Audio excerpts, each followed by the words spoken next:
leader is having interest in this, and I'm seeing him carrying his hand. Please allow me to finish. Let him read his request. Then, Honorable Speaker, pursuant to Standing Order 44-2C, I seek to request for a statement from the chairperson of the Departmental Committee on Administration and National Security regarding border conflicts in Otati area along Migori County and Homa Bay County, along the borders of Nyatike and Uriri constituencies within Migori County. Honorable Speaker, there have been persistent fights and conflicts between the residents living in Otati area and along the borders of Migori and Homa Bay counties. The latest conflicts was on Friday, 8th January 2021, and tension has continued to date, which has greatly affected the market days in Otati area and has led to loss of livelihoods. Further, there have been conflicts in the recent past around the border of Uriri and Nyatike constituencies at Thimlich area. Honorable Speaker, it is against this backdrop that I seek a statement from the chairperson of the Departmental Committee on Administration and National Security on the following. What are the causes of increased inter-county border conflicts in Otati area along Migori and Homa Bay counties? What measures has the ministry undertaken to clear, demarcate the Migori County boundaries at Otati sub-location? Could the ministry consider having a police post at Thimlich area? And what plans the ministry has put in place for long-term and sustainable peace in this area? Thank you, Honorable Speaker. Honorable Speaker, allow me to clarify one thing. Honorable Mbadi is a beneficiary of Nyatike land, and that's why he's very serious. Thank you, Honorable Speaker. He's a land grabber.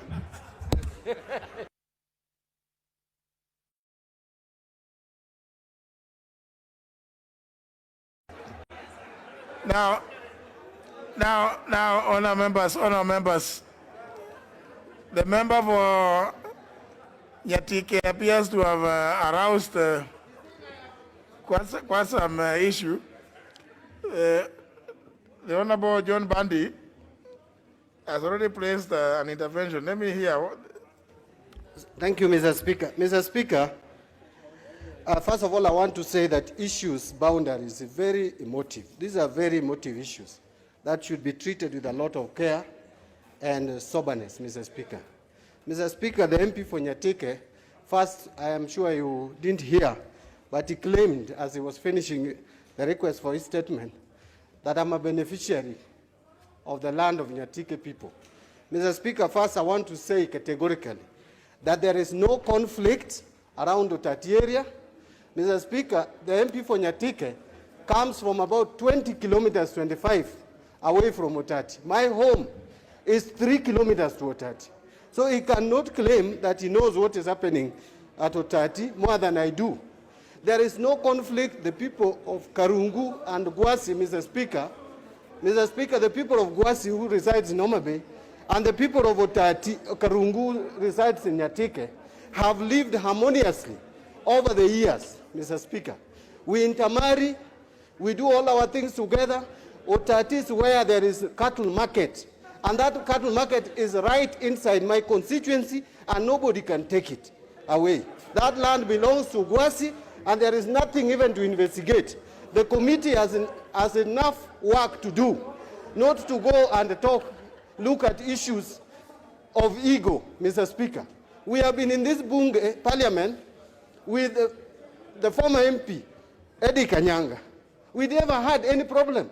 But you know the current MP, the mother that comes from my constituency, and he doesn't respect my constituency, Mr. Speaker. And he's Okewa. His mother comes from our place, Mr. Speaker. Now I realize that your relatives should not ever lead in the neighboring constituency, because there is no respect, Mr. Speaker. There is nothing to investigate about this matter. I want to urge the committee to disregard this request. There is no dispute between Nyatike people and sober people. We have lived harmoniously.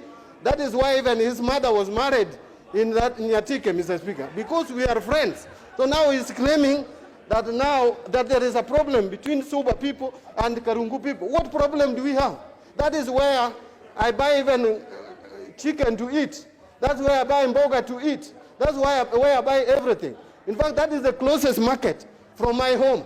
Then he comes several kilometers away to come and cause disharmony between two groups of people who have been living without any problem. Mr. Speaker, if he's looking for votes, he should not use Otati to look for votes, Mr. Speaker. He has been my friend, but now he is stepping on live wire. He is completely stepping on live wire, Mr. Speaker. That is something that I cannot accept. You cannot even take an inch, not an inch from Suba. It will not work, Mr. Speaker. You should know that, Mr. Speaker. Now this one now, the other one, is the other one also live? Let me another live wire. Honorable Junet.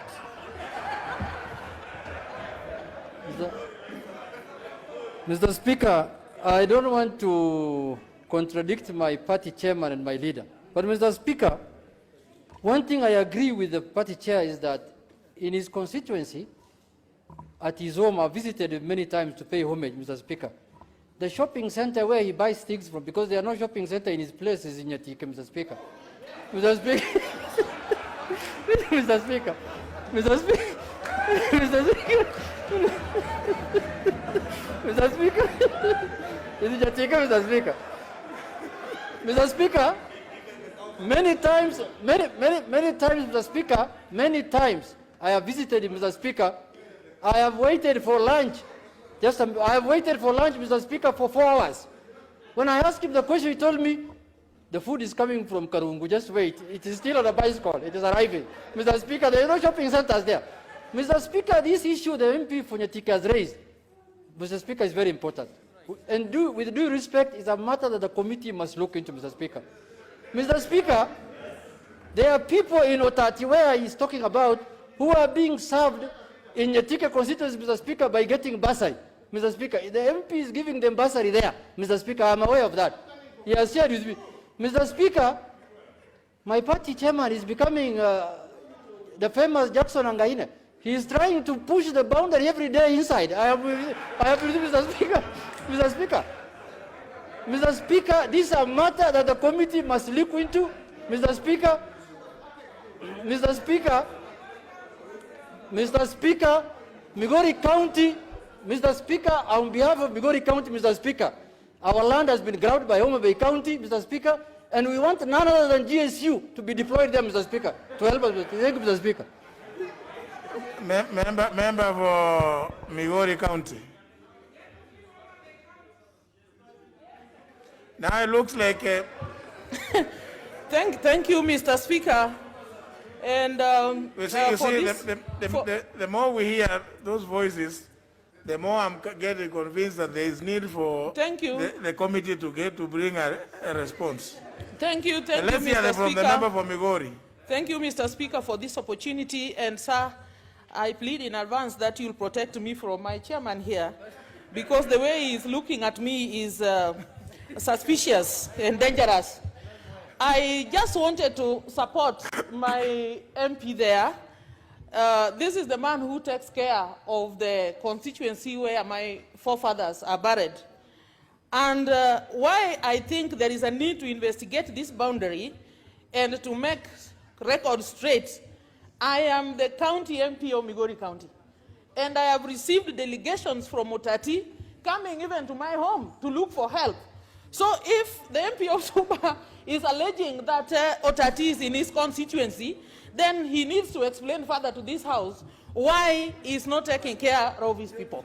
And I know that Otati is in Karungu, which is part of Nyatike, and these disputes which about the Soko, it is actually the big area we are talking about is in Migori County, and market is part of Migori County, and I think Mr. Speaker, what the MP has raised here is valid, and we need that committee to do proper investigation so that we can settle this matter once and for all. Because we cannot spend Migori resources on the people of Otati, and yet they claim to be from Suba. I think that is not right. And Mr. Speaker, with that, I want my chairman here to understand that the fact that they have been pushing into our land does not mean that it really belongs to them. So, Mr. Speaker, I support. Member for Suba North. This is another live wire, is it? Mr. Speaker, I will not be a live wire today. It is hot. Or I'm going to be a live wire on another level. Mr. Speaker, I'm speaking conscious of the fact that the member who has raised this issue is our in-law, who was married in my village in Kolo, Kanyala, in Rusinga Island. Yes, Mr. Speaker. And also very conscious that Honorable John Mbadi is the chairman of our party, and also a Suba like myself. And having said so, Mr. Speaker, you can hear voices coming from Migori. That one we will not talk about. We are just telling you we are Subas. If you want to know whether they are Luos or not, go and read your history. That's not for me to say. All I can tell you is I am Suba. My father is Suba, my mother is Luo. And I represent both. Mr. Speaker, what I want to say, Mr. Speaker, is that if you actually see the way people are speaking very passionately, Honorable Junet, who is also a leader in our party, Honorable Pamela, and the member who has spoken, Mr. Speaker, Honorable Dege, they are all from Migori County.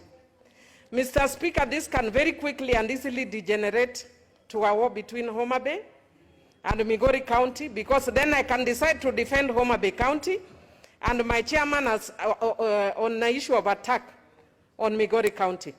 Mr. Speaker, speaking from experience, we had a similar situation with my brother, Honorable Mbadi, in the first parliament, where I am the one who was considered the aggressor, and he knows why it was not Mbadi who raised it, I'm the one who raised it. And I want to say, in hindsight, Mr. Speaker, these are very emotive issues that we should not be playing with on the floor of the House. As members, we can make it a joke and laugh here, but the people who are listening on the ground do not take these issues lightly. Before you know it, this will start into a war between Nyatike and Suba South, and very soon it will be a war between Migori and Homa Bay County. And we cannot have such things. And I want to call the leaders who are speaking to order as a member of ODM party, that if they are not able to deal with the leadership, leave it for people like me to deal with. These are issues that you should be dealing with in the House as ODM. You do not come and clean your dirty linen before the public. You are trying to show people. We know that Baba has been sick, but he's still in charge. So don't come and show people here that you can misuse and behave on behalf of ODM in front of people here. Go and sort out those issues in the House. Don't embarrass the ODM in the floor of the House. Those are not issues you bring before the floor of the House. When you've gone to the party and you are not able to deal with them, bring them before the House. But you cannot bring issues that we can deal with outside the House and embarrass the party here. Shame on you. Now you say.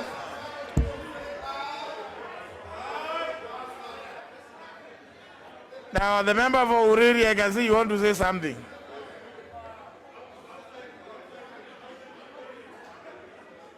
The Honorable Nyamita, Mark Nyamita. Thank you, Mr. Speaker. Mr. Speaker, I only rise because in the statement by the Honorable Member from Nyatike, he did mention that there's been a bit of a conflict between the border of Uriri and Nyatike. Mr. Speaker, I actually want to confirm there's been, in one of the areas that we share around the Gogo Falls, there has been a consistent issue between a number of families there on a piece of land that is in dispute. Mr. Speaker, about a year ago, we have had to deploy police there who were there for about a week to try and keep peace between at the border point.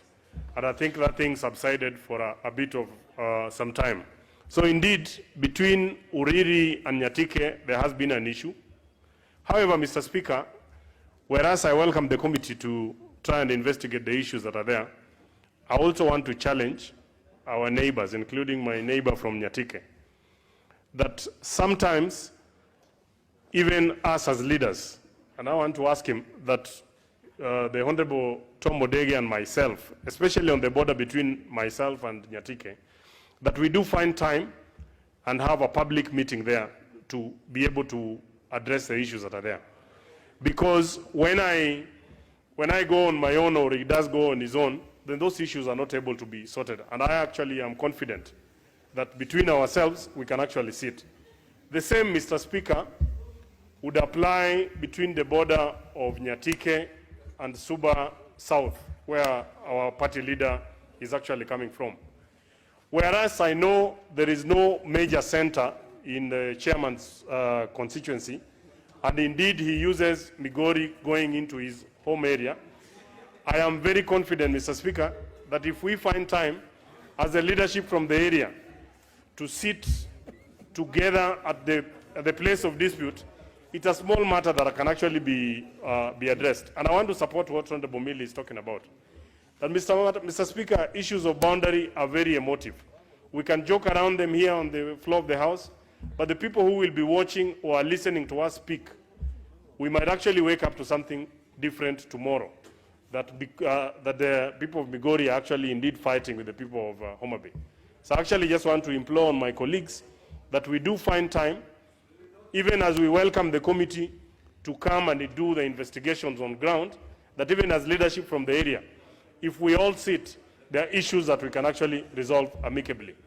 Finally, Mr. Speaker, I want to say that I want to urge my colleague, Honorable Tom Odege, that I'm sure Mbadi will be able to sort, besides their relatives, as they say.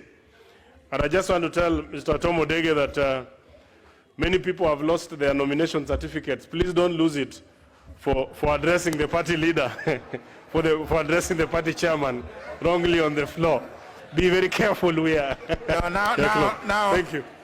Now, honourable members, because it looks like you have now taken it as a debate. No, no, you see, all of those are raising hands up. You want to tell me about, I don't know who has a boundary where, who has a market, in which village, who has a church, who has a primary school. Now, is that, and that, there's only it was only a request for a statement. No. You can't. That cannot be. Cannot replace the business of the day. Surely. So, Honorable Fatuma, how long do you think it will take you to give us a report on this? Thank you, Mr. Speaker. The Honorable Mbadi has not threatened anybody. It's okay, Mr. Speaker. I want to assure the House that the committee will bring or respond to the statement within 2 weeks, since it's also the right of the honorable member to have a response to his statement. And I want to assure the members, and more so the legislators from Migori and Homa Bay, that will do justice to this. Thank you. Yeah, and please don't feel threatened. No, let's now do national business. Honorable Ishungwa, you are